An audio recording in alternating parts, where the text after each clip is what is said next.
G'day folks, we're back again. I am very excited. I have finally, after all these years, gotten my first weather wheel. I just picked this up in Alexander Bay, New York, which if you look up where it is on the border with the US and Canada, and from my place is like 4 hours and a half one way, but very well worth it. People I got off were real nice. I got it for free, believe it or not. Paid nothing for it. So I'm very happy. It is just like Russ's, and he got a couple months ago. I will say that today is August the 15th of 2021. Yesterday was the AC meetup, which a big shout out and thanks to Mike for hosting. It was a great time. It was great. It was nice to see and meet a whole bunch of different collectors. But yeah. So the backstory on this unit is, this past Tuesday I went over to Russ's place, showed him the ad for this, as I saw it earlier Monday night, I think it was, and like, oh, great, cool unit, a weather wheel, finally. And it's in New York. I'm like, okay, that shouldn't be too bad. I look at where it is, and I'm like, oh, it's all the way up there. But then I head over to his place, he says, hey, you should go for it. I'm like, Fars is a long way, but, you know what, sure. I'll do it. So I sent a message that night, and they got back to me like 5 minutes later, and they said it was sold. So I'm like, dang it, no, it wasn't available anymore. 2 days later, I think it was on Friday, they messaged me back saying, hey, it's available again. I'm like, sweet. So I scheduled it for today, and 8 hours, probably closer to 9 with, traffic and stops and stuff of driving later, I have it. Unfortunately, this was sitting outside, and I think a mower went by. This was, I swear it was that. It was really easy to get to. In fact, I probably could have made it without the GPS. In fact, when I was going home, I didn't use GPS at all. I just took 476 through 81 North and took that all the way up to the end. I was off exit 51 North in New York State. And like I said, it was real easy to get there. But I was saying, where this was at was in what they call a seasonal trailer park. And it was like, it's inside the grass, and then they must have had it out for a few days, and someone came by with a mower, was cutting grass, and kicks up a few stones. Unfortunately, there's a couple holes in it, which really sucks because this grill's in decent shape. I mean, it's chipped here, and it's got a chip there, and weather wheel's a little chipped. Yeah, it works. Weather wheel's still spinning good though. The door still moves nice and freely, and even the control panel's chipped. But it's all there. You just click on and off. It is nice out today, but it is a little warm. So yeah, let's get the grill off, and we'll show you the specs on it. This is a very unique unit. I did put the screws on pretty tight.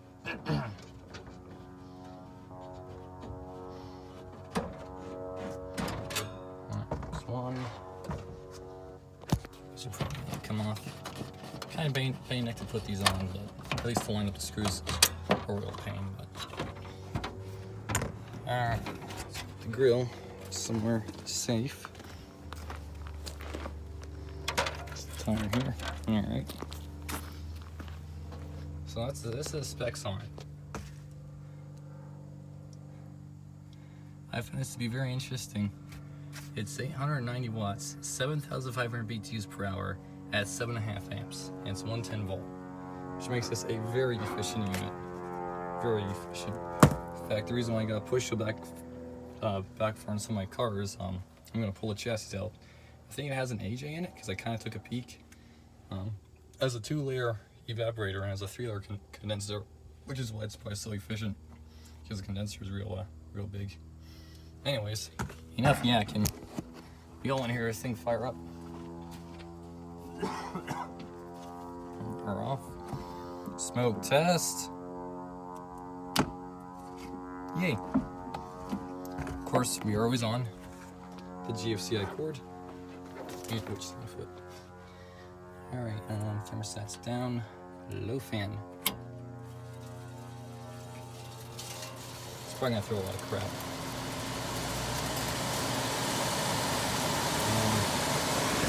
That makes a bit of noise. But my goodness, does that throw a lot of air. That feels a heck of a lot of air. Let's try and hop in. Actually, that is high fan. Oops. Yeah.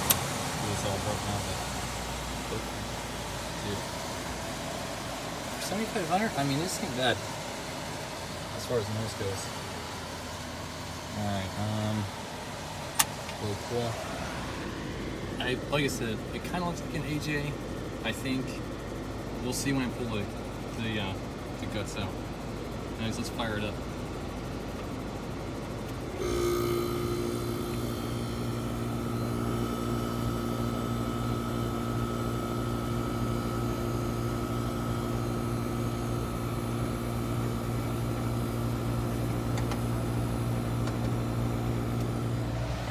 And by the sounds of it, I'm gonna go out on a limb and say, yeah, that's an AJ, because this thing is stupid heavy for what it is.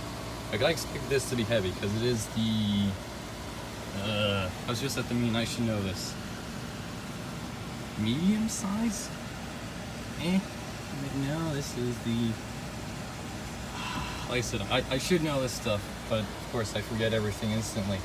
That's actually getting cold right away. It's pretty cold, actually. That on rolls. It's very kind of sweat on it.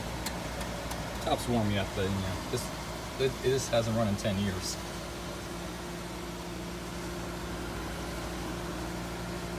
Oh, so that was pretty dang quiet. And high makes a little bit of noise, but that moves a lot of air. Like, I was hoping when I got this that it makes that go. There's definitely no vents open.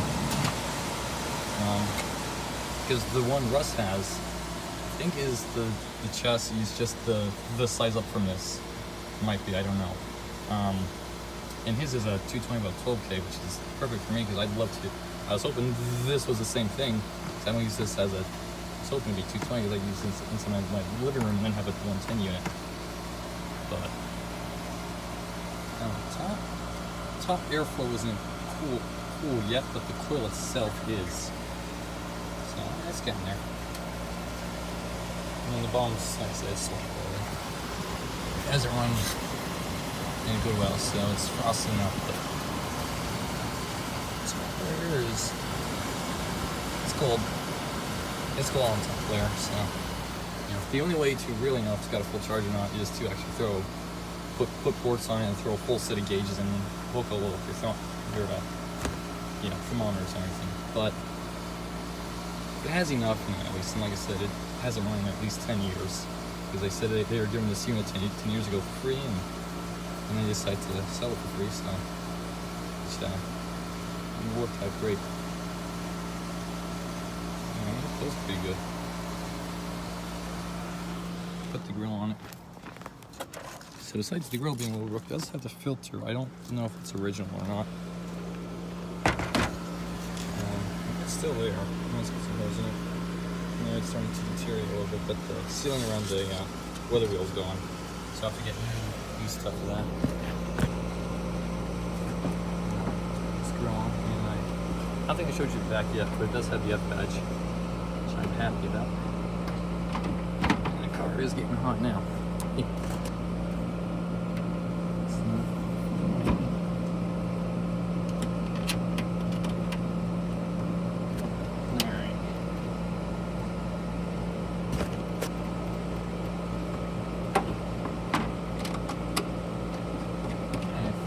Too bad to put on.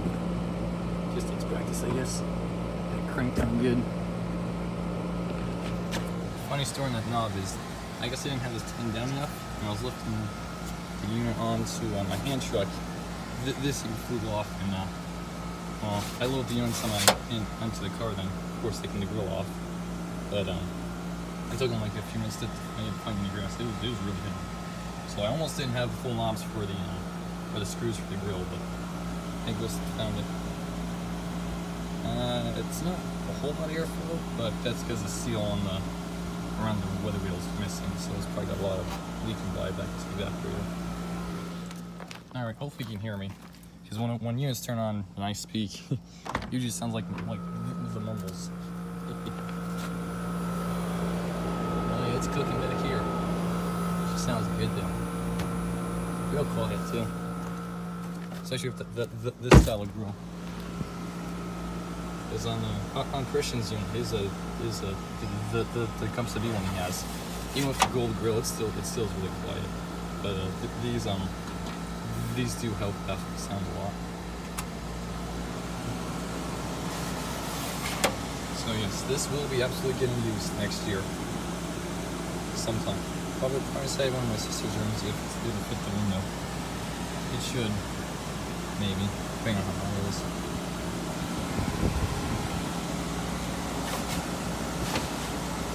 And this would be a good, for the room I have, but as you all know, I have sliders, so that's what I'm limited to.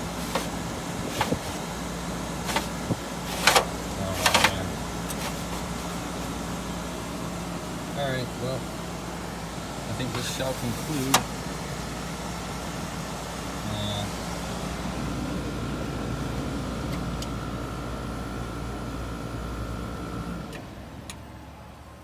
that's sweet. This shall conclude the video. Thank you all for watching, and more to come when I pull out of the case then.